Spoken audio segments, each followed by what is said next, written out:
Mundur aja kali ya.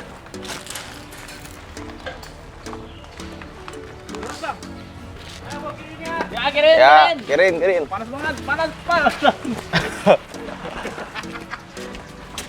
Mantap kali. Terusin. Ada tulbok. Bodinya panas.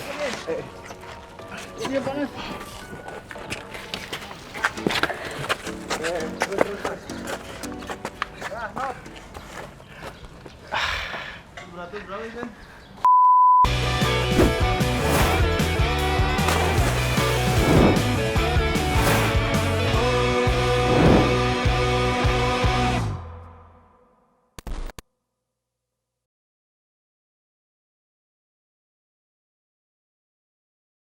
Halo semuanya, kembali lagi di The Civic Stories episode 2. Dan di episode kali ini kita akan membahas soal mobilnya dan alasan kenapa mengambil mobil ini. Ada banyak pilihan sebenarnya mobil yang bisa dipakai buat track day atau buat balapan. Kayak misalkan, pasti kalian tahu ada Estilo, ada Genio, ada Vario, terus ada Nova dan yang lain-lain. Bahkan ada Civic yang generasi setelah ini itu juga masih bisa dipakai buat bahan. Cuma kenapa kita pilih mobil ini? Kita akan bahas di episode kali ini.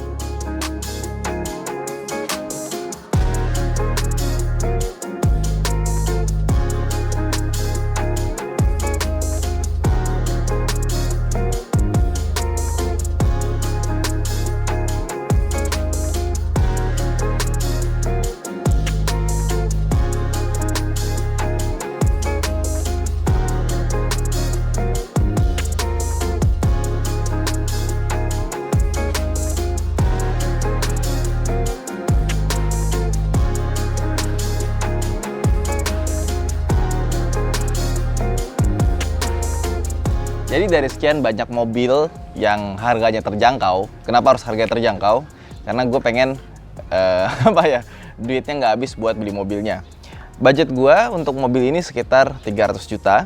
Sekarang udah kepake 30 juta untuk beli mobil, jadi sisanya masih ada 270 juta lagi untuk ngebangun mobil ini. Nah, alasan kenapa kemarin nyarinya antara Civic Genio dan Civic Vario itu karena mobil ini punya sesuatu yang jarang ditemukan di mobil zaman sekarang. Untuk mobil bahan atau untuk sedan harga terjangkau, dia punya setup suspensi depan itu dia pakai double wishbone.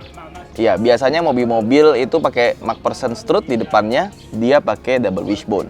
Terus untuk bagian belakangnya, dia tidak pakai torsion beam, dia pakainya suspensi yang udah independen, multilink.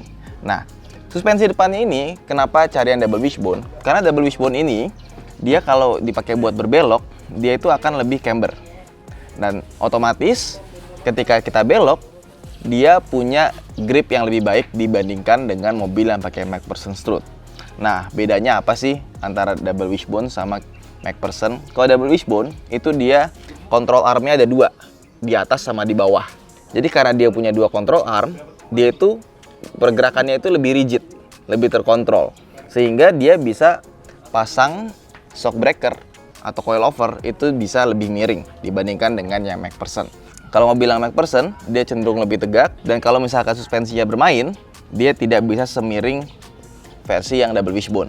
Ya, MacPherson juga bisa dibikin camber juga, tapi ketika bergerak itu nggak sebagus si double wishbone. Nah, terus kenapa kok mobil zaman sekarang lebih banyak yang pakai MacPherson strut dibandingkan dengan double wishbone?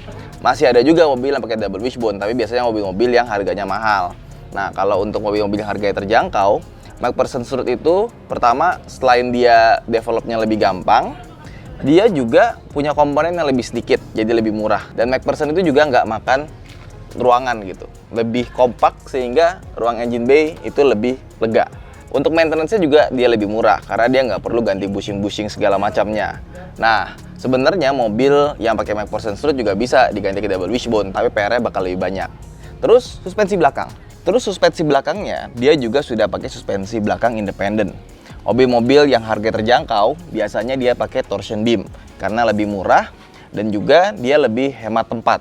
Jadi kalau suspensi independen biasanya belakangnya itu dia bagasinya nggak bisa sebesar yang torsion beam.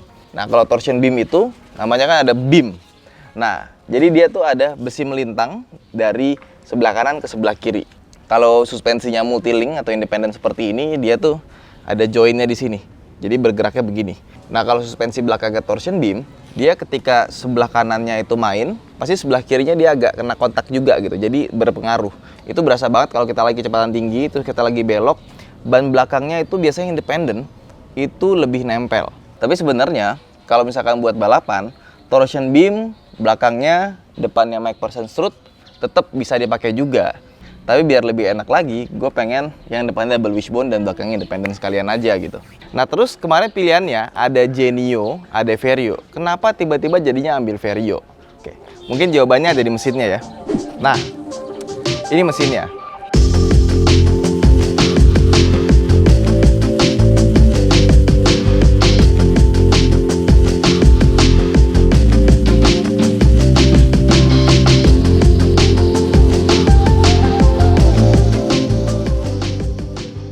Sebenarnya mesin ini nggak akan kita pakai juga gitu, akan kita scrap. Jadi gua rencana blok mesinnya ini akan kita jadiin apa namanya, furniture. Kita akan jadiin meja. Kenapa jadiin meja? Biar nggak makan tempat kalau ditaruh gudang.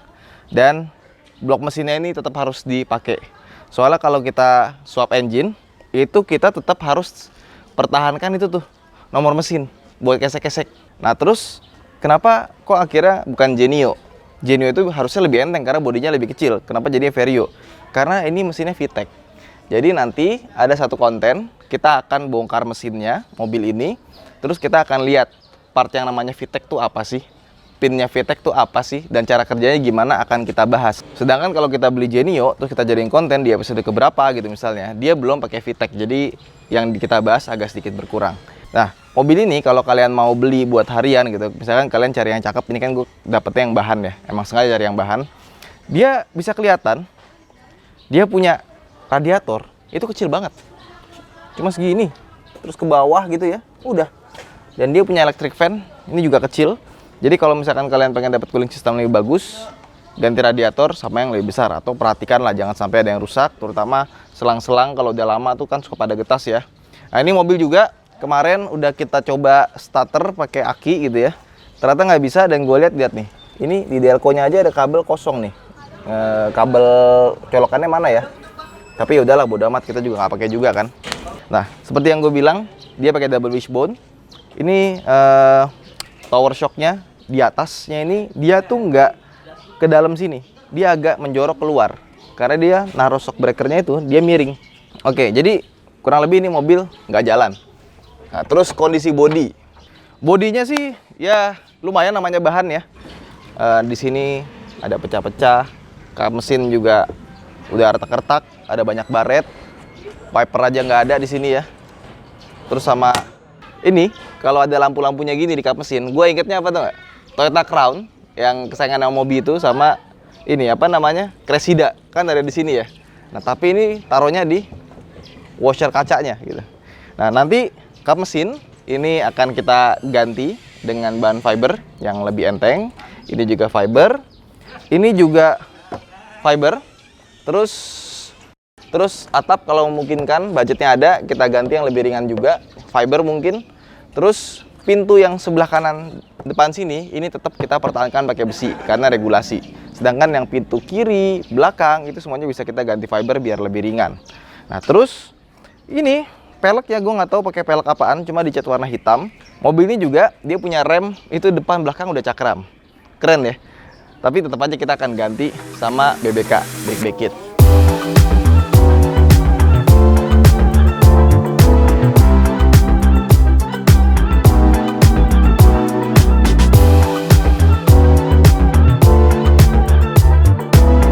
Nah, terus ke samping, yang gue suka dari sedan-sedan zaman dulu itu bodinya itu landai. Jadi atapnya pendek, terus lihat dong, jarak dari ujung fender ke ban itu dia pendek gitu. Mobil-mobil zaman sekarang kan tinggi gitu ya. Terus belakangnya nih, biasanya belakangnya biar dapetin bagasi yang super besar, itu belakangnya jadi kayak MPV gitu. Coba lihat Camry, ya kan? Belakangnya tinggi banget kan? Ya, terus juga tinggi atapnya juga luar biasa itu. Terus tarikan garisnya itu juga lurus gitu dari depan ke belakang. Enak gitu dilihatnya. Tapi emang Honda tahun 90-an tuh kalau bikin desain sih top ya. Nah terus Di sini ada chrome-nya. Terus ini pintu-pintunya. Dia masih belum pakai pegangan pintu yang ditarik ya. Masih dicungkil ke atas kalau kata B-Channel. Ini bempernya kayaknya bekas kena tempel dorong nih. Pecah di sini kayaknya pernah ditabrak dari belakang, dihajar. Terus ini knalpotnya. Tadinya itu belum kepasang. Terus waktu gua datang udah dipasangin sama bapaknya. Ini catnya nih udah klopek nih. Wah, crispy. Ini kayaknya pernah dicat, tapi nggak dikerok dulu nih, langsung ditimpa. Dan ini bisa kelihatan ya. Cat aslinya hijaunya itu agak terang. Terus di sini ada lampu rem belakang, sama ini ada garis-garis di kaca belakang ini, itu defoggernya. Nah, ini bagasinya, seperti halnya mobil-mobil zaman dulu. Tapi ini cukup rapi belakang bagasinya. Ini masih ori nih, karpet-karpetnya. Nah biasanya perhatiin di sini tuh suka ada karat-karat, tapi ini belum. Di bagian belakangnya cuma kotor aja. Oke.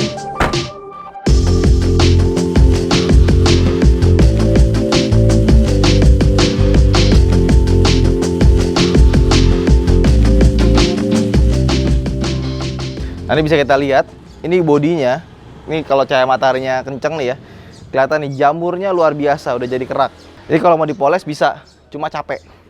Terus ini bagian sininya sudah karatan, tapi bagian sini sepertinya dempulan. Ya, dempulnya tebel.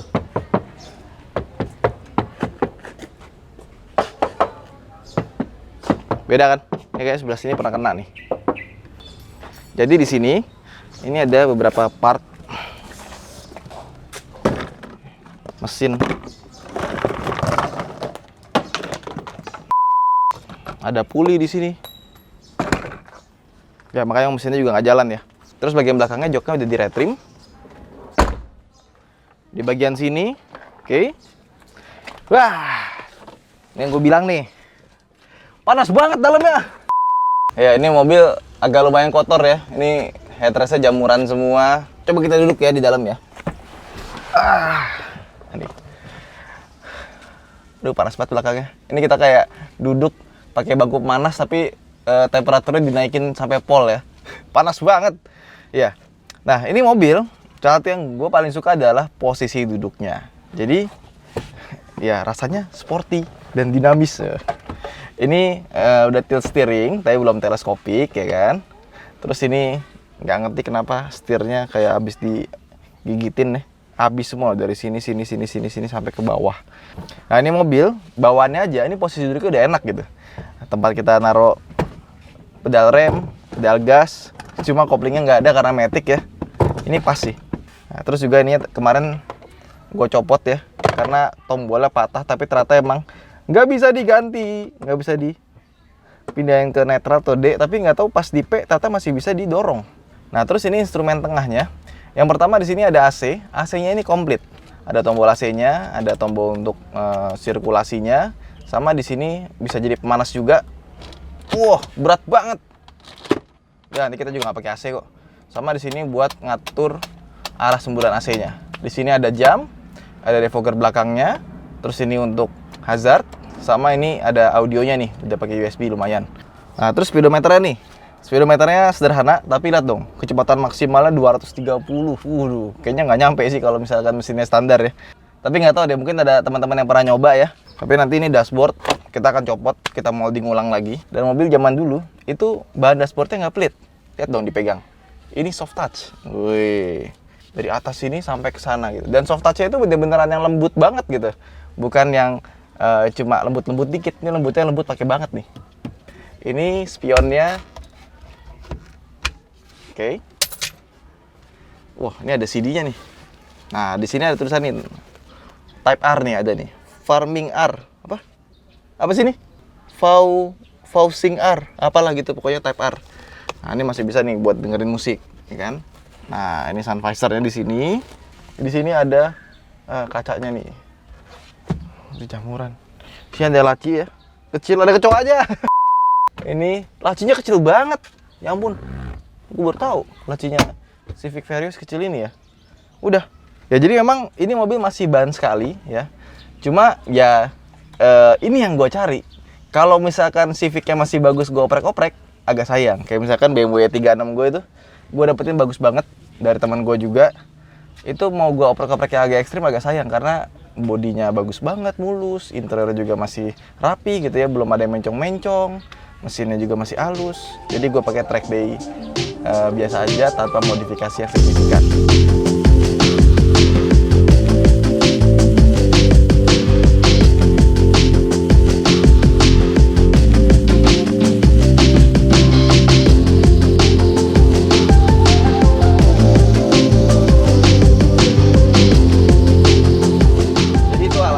Kita akhirnya pilih Vario. Hari ini kita mau ngambil mesinnya. Mesinnya kita ambil B18. B18C. B18C. Cuma dengar kabar katanya bottom end-nya, bloknya itu pakai B20. Oke. B20 itu mesin standarnya Honda CR-V. Oke. Lokal Indonesia. Cuma B20 ini sebenarnya ada kekurangan. Apa tuh? Sleeve-nya itu nggak kuat. Berarti di sleeve lagi? Harusnya di sleeve lagi. Pengalaman gue balap pakai blok standar itu dengan dia kan standarnya itu bore size piston itu kan 84 mm. Maksimum itu paling kita cuma bisa oversize 0,5 jadi 84 setengah gitu. Nah, tapi kalau dengan blok standar, sekuat-kuatnya blok standar itu paling 3 kali balap udah crack biasanya. 3 kali balap udah crack? Udah crack. Seriusan? Serius. Gitu. Nah, terus gimana dong? Ya kalau mau kuat kita harus resleeve. Antara pakai memang blok sleeve yang udah jadi kayak merek S90 buatan Malaysia atau kita beli sleeve-nya aja Darton gitu. Bisa di sini. Nah, itu akan lebih kuat. Jadi kita cuma pakai kerangka bloknya aja, tapi sleeve-nya kita udah pakai yang racing gitu. Berarti aman nih ya? Harusnya aman. Kita lihat aja nanti kondisinya. Kita mau ke bengkel apa namanya? Bar Speed. Bar Speed. Iya. Nah, ini mesin juga lucu. Ini mesin punyanya Ko Jeki pengepul mobil. Iya. Terus mau kita bayarin nggak boleh sama dia. Udah, itu buat lo aja. Jadi sebagai tanda terima kasih nanti livery mobil kita akan tulisin pengepul mobil di situ. Tapi kita nggak tahu nih, ini naik mobil ini bisa nggak bawa mesin? Ini kan kita nggak ngambil sama gearbox, kita Nggak cuma sama ngambil long gearbox. block aja, block sama head. Kita lihat aja mudah-mudahan muat. Ini kan kayaknya bisa dilipat ya bangkunya. Bisa. Ya. Cuma nanti mereka naikin nih kalau dilipat naik taksi. Naik taksi. Tapi kalau bagasi, ntar kita lihat aja kalau bagasi cukup berarti aman. Oke.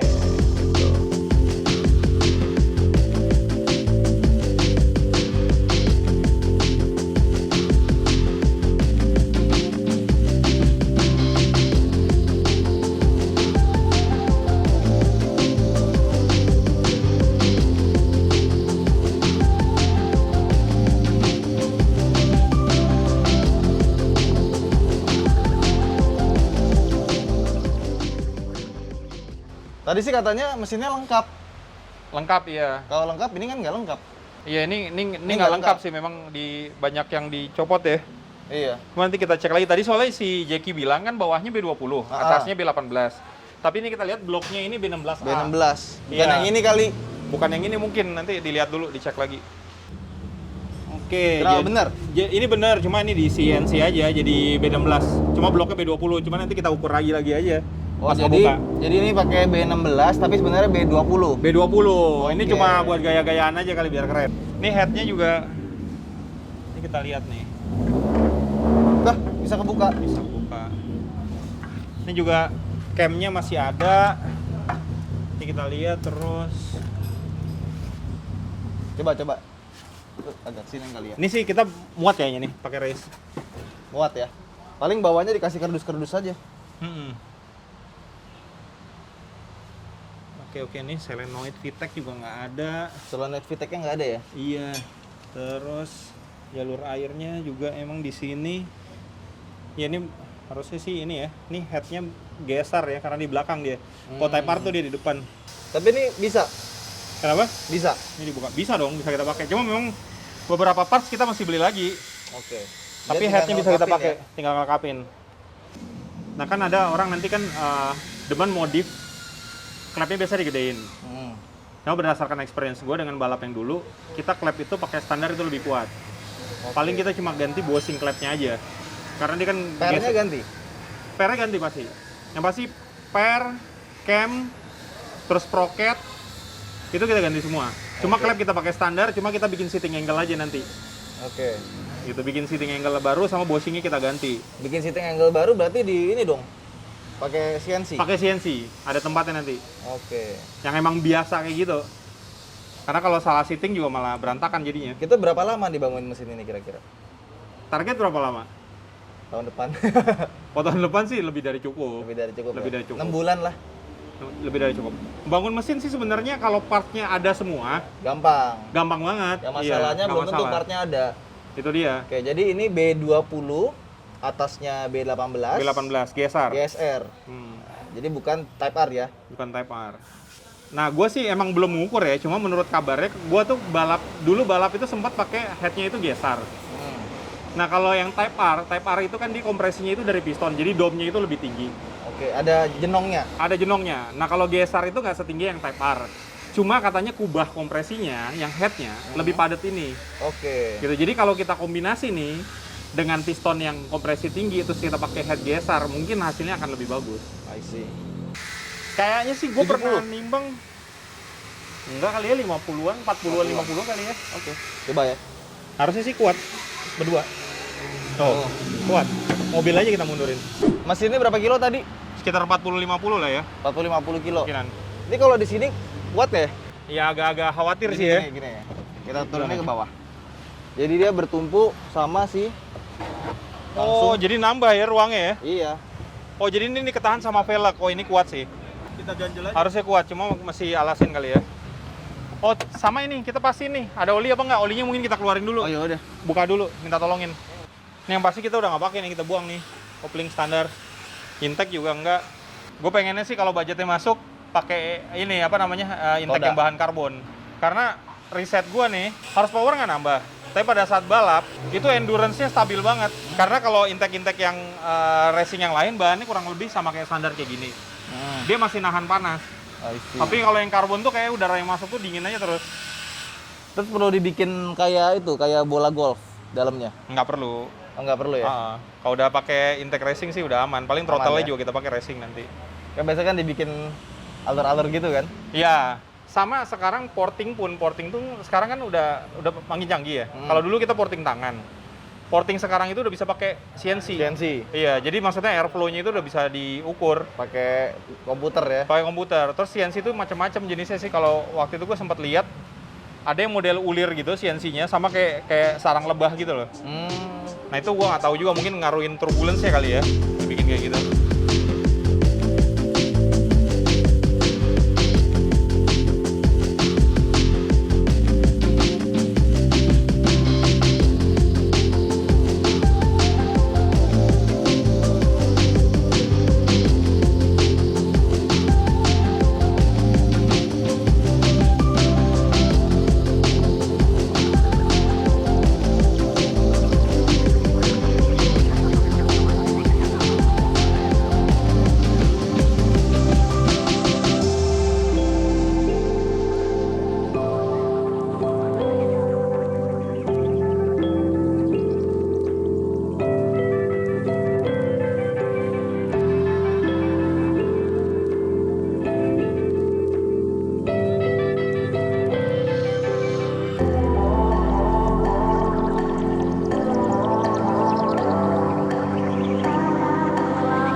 Oke, itu aja mungkin episode kali ini. Sampai jumpa di episode The Civic Story minggu depan. Karena minggu depan akan seru banget. Kita akan disassemble mesinnya. Karena alat-alat dari Tiffany juga udah nyampe. Terima kasih telah menonton. Jangan lupa untuk like dan subscribe jika kalian belum subscribe. Dan kalian bisa nyalain lonceng di playlistnya The Civic Story. Saya Danif, sampai jumpa di video berikutnya. Bye!